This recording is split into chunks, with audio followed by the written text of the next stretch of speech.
Good afternoon, everyone. Welcome back to WP Quickies. Sorry about last week, client emergencies and all that jazz. So hello. It's good to be back on. I got some few people saying hi in the chat already. Bob, hello. Jean from the Central Coast. Morris. And Rapal. Nice to meet you all. I'm very good. Thank you very much for asking. Nice sunny Sydney day, which always helps. So drop a note in the comments. Let me know who you are and where you're from, and that'd be great.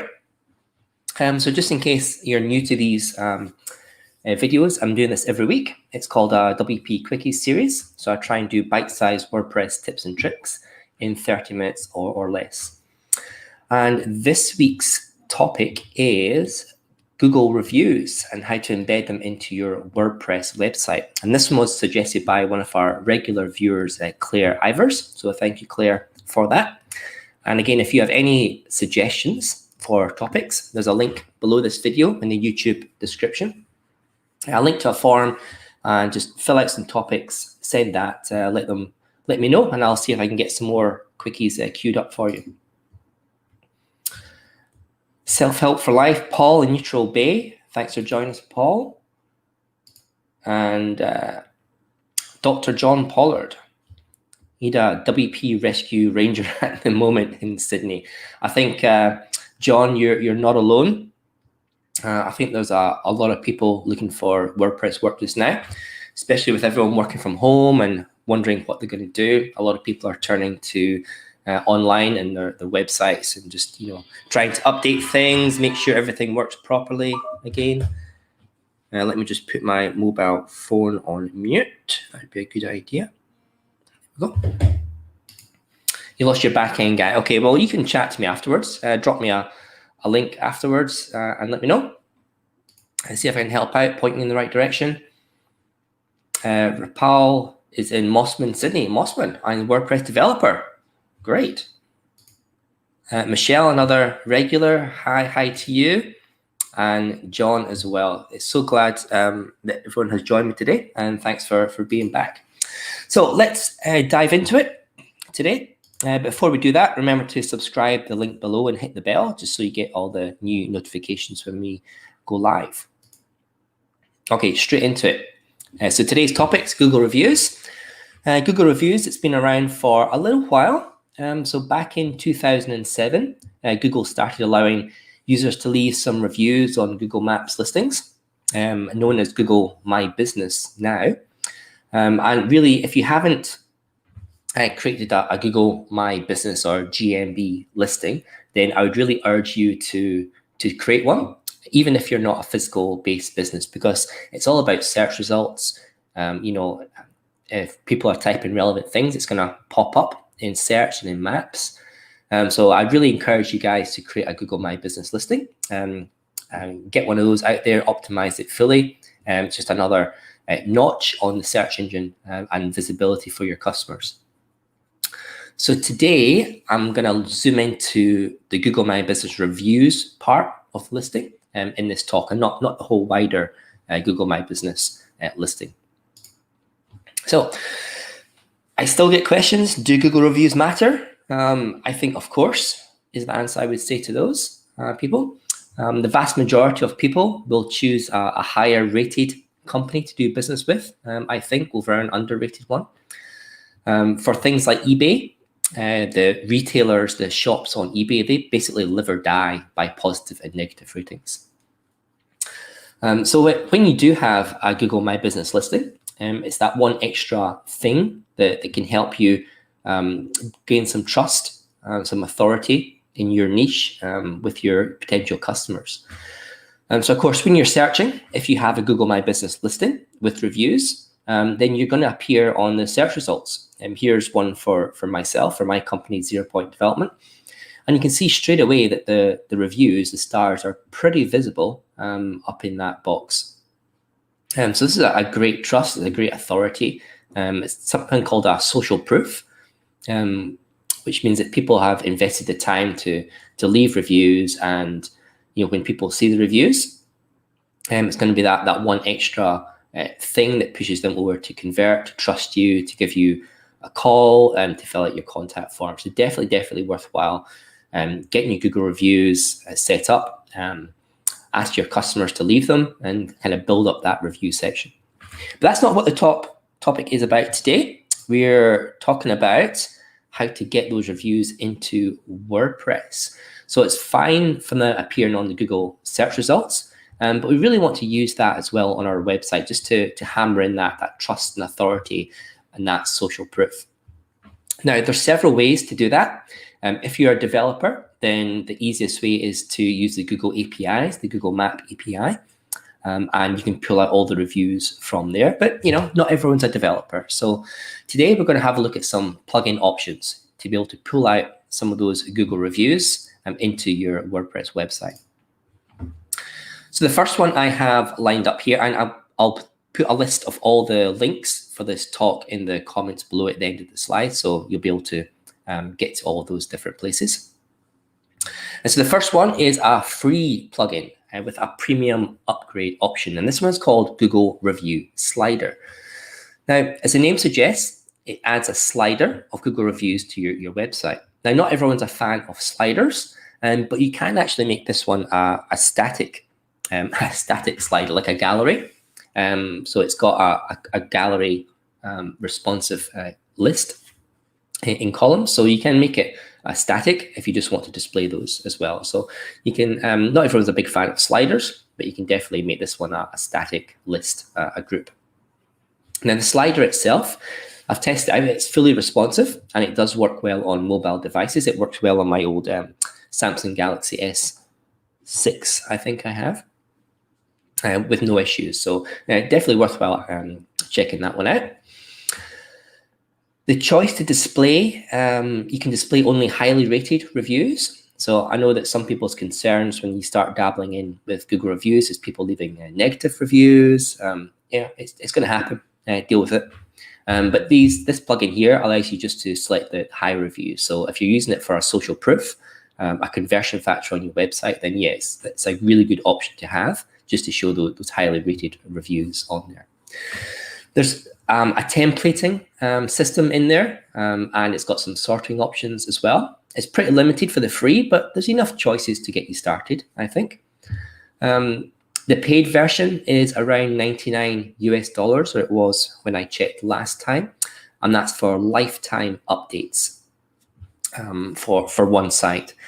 So of course the paid version lifts all the restrictions. It comes with more styles, multiple Google My Business listings you can put in there, graphs, charts, CSVs if you want to download the data from there, and a whole heap of other features that you may or may not find useful. So definitely a good starter if you're looking for a slider, a carousel to draw people's attentions. This one's probably the best free option out there with a premium upgrade.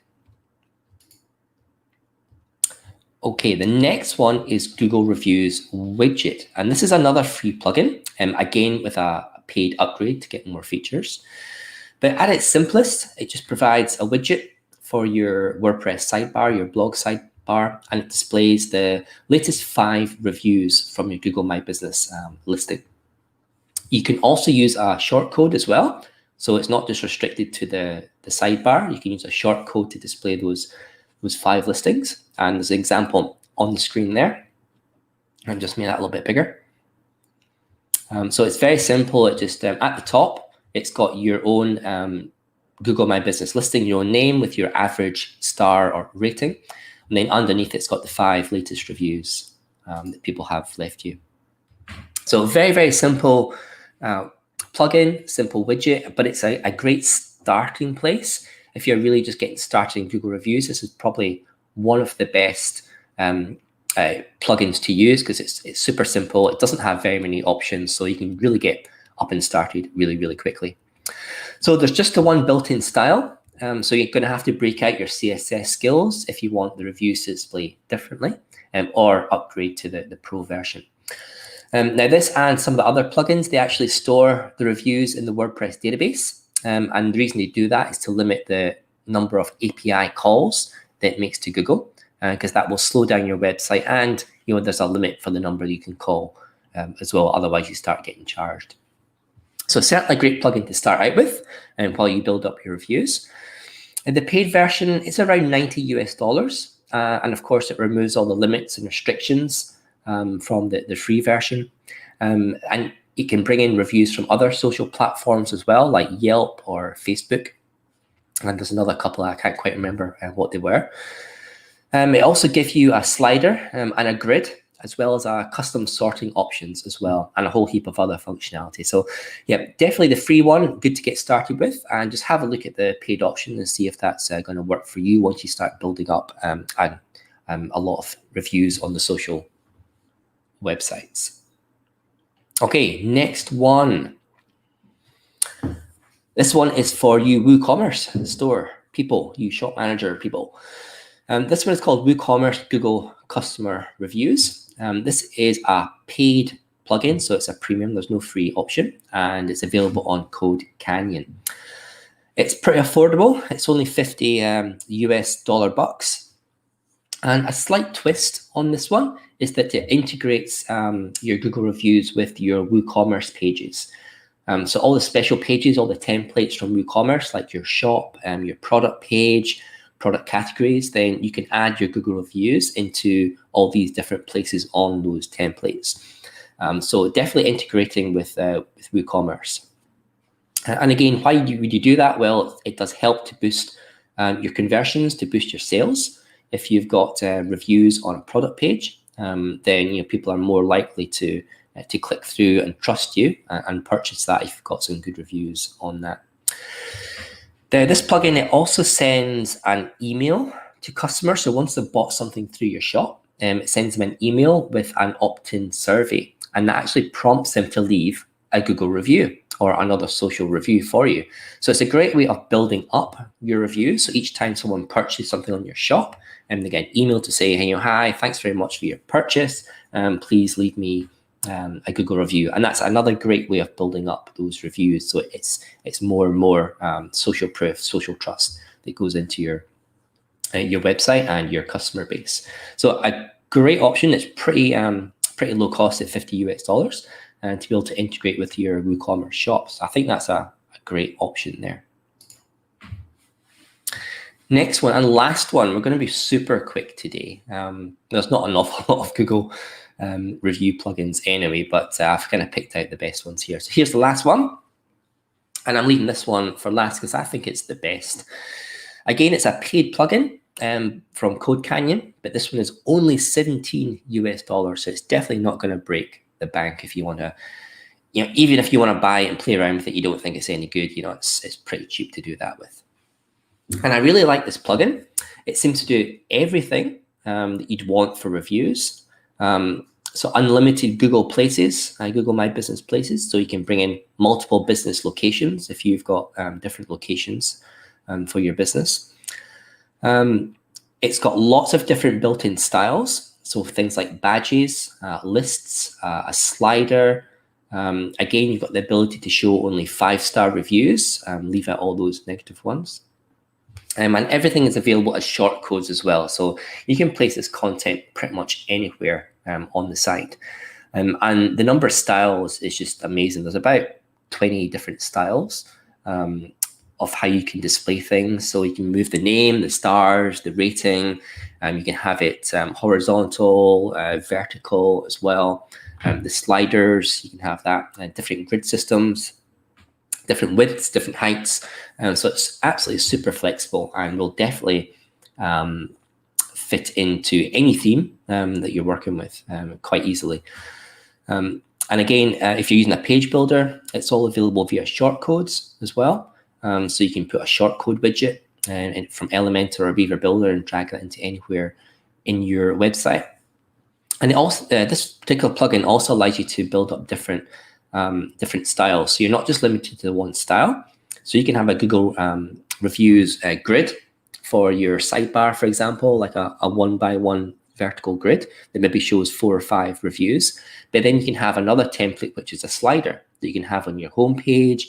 And you can have another template that just shows the latest Google review, just a one single one that you might want to drop onto a product page. So absolutely super flexible for that one. And yes, Shiga, yeah, Save the best for last. So that's my roundup of Google reviews. As I say, when I was having a look at it, there's not a huge amount of plugin options out there, and well, good ones. You know, there's a lot of dodgy ones, but they rounded up the best ones there. And I think those are the best ones that you can try out with. So 2 free ones, a slider and a widget one, but you can also use shortcodes. And 2 paid options as well. One for WooCommerce shop owners and one for just general websites. This one here, Everest, Google Places reviews. Okay, we've got some questions here.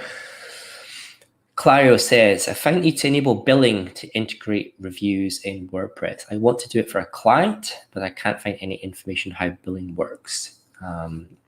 Do you know how Google charges for it? I'm fairly sure there's a free level for the API. They might have changed it. I might be wrong. But yes, normally when you are using the Google API to get any information out at all, you first need to set up a billing account. So you put your debit or credit card details in there. And then when you sign up for the API service, it will charge you on the number of calls that you do over a free period of time. So I'm not going to go into that today, but certainly, Claro, if that's something you'd maybe like me to go into, fill out a topic link in the form below, and it'll go into my little spreadsheet, and I'll see if I can work out a quickie talk for that one. But yeah, great question. Let's see, other people here. Joey from Singapore. Can't get into chat again. I don't know why you can't get into chat, Joey. Maybe it just doesn't like you. I like you. Maybe Google YouTube chat doesn't. Alex, hi. Mr. Meowpuss. Oh, you can't get into the chat either. That's a bit weird. I'll have a look into that, see if there's any setting. John says, it makes him feel old. You mentioned the Galaxy S6. It's his current phone. I love it. I'm not really a mobile person for versions, getting all the upgrades. So I like to, a phone's a phone. It calls people. That's good. Jean says, do these plugins slow down your website? All plugins slow down your website, Jean, but it's a trade-off for functionality versus speed. These ones here, all these plugins, as I said, what they do is the very first time you use them, they will get your reviews from Google, so there'll be a bit of a slowdown there, but they store them in the WordPress database. And then next time you reference them, they're just pulling them out of the database. So it's a lot quicker than having to pull them down from Google. And then some of these plugins will have settings, and some will just be built in periodically, maybe every day or every half a day. Then they'll just pull Google and the API to see if there's any new reviews, bring them down and cache them into local WordPress database. So yeah, a little bit slow first time, but you probably won't notice any difference once it's up and running, Gene. So yeah, great question. Okay, I have an offer for you guys.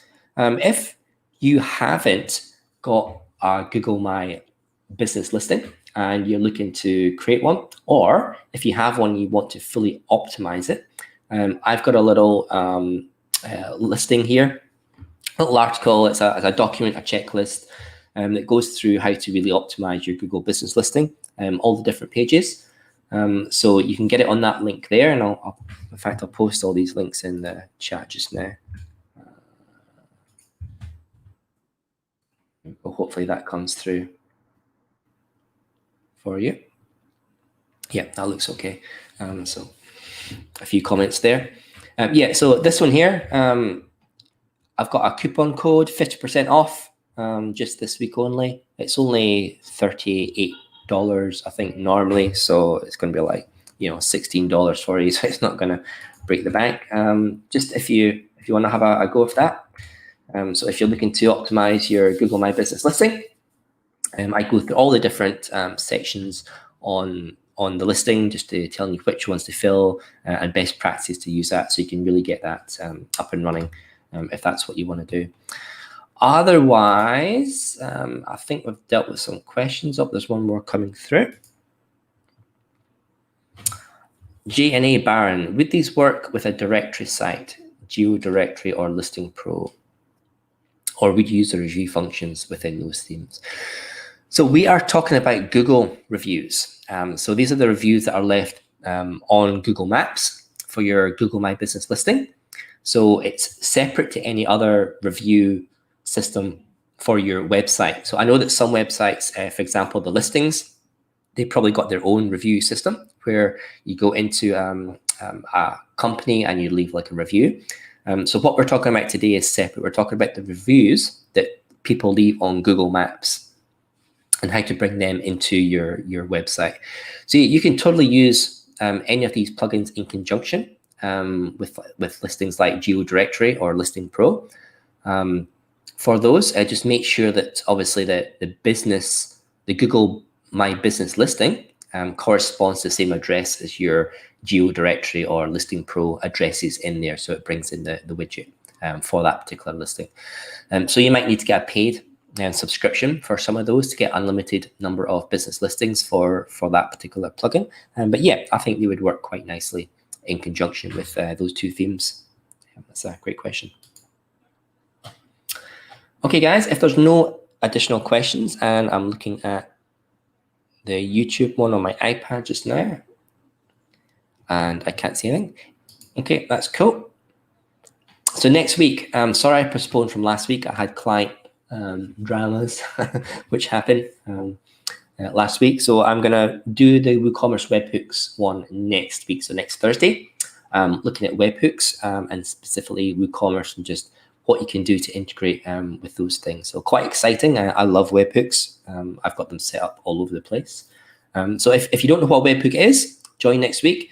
If you're looking to maybe integrate WooCommerce a little bit more with other systems like your CRM or MailChimp or anything like that, yeah, join me next week and we'll just do a little intro to webhooks and the WooCommerce webhooks specifically. So thank you guys for tuning in. It was a quickie this week. Again, suggest a topic down below. There's a link to a Google form, which just allows you to just tell me what sort of topics you would like me to cover in WP Quickies. Something quick, something I can cover in 30 minutes or less would be great. And again, happy to connect with anyone. If you're looking to ask a question in more technical depth, just hit me up in LinkedIn, on Instagram or on Twitter. Those are my handles there. And if you're connecting with me on LinkedIn, just drop me a little note to say that you've watched me on the WP Quickies, because I get heaps of connections and people who don't leave notes are just like, well, I don't know who you are, why you want to connect with me. So yeah, definitely leave me a note and drop me some questions. But yeah, thank you guys for joining in over lunchtime. To Bob, to John, to Shika, to Jean, Alex, Rupalishroff, I hope I pronounced that correctly, and everyone else, thank you so much, and join me next week, and take care until then. Ciao.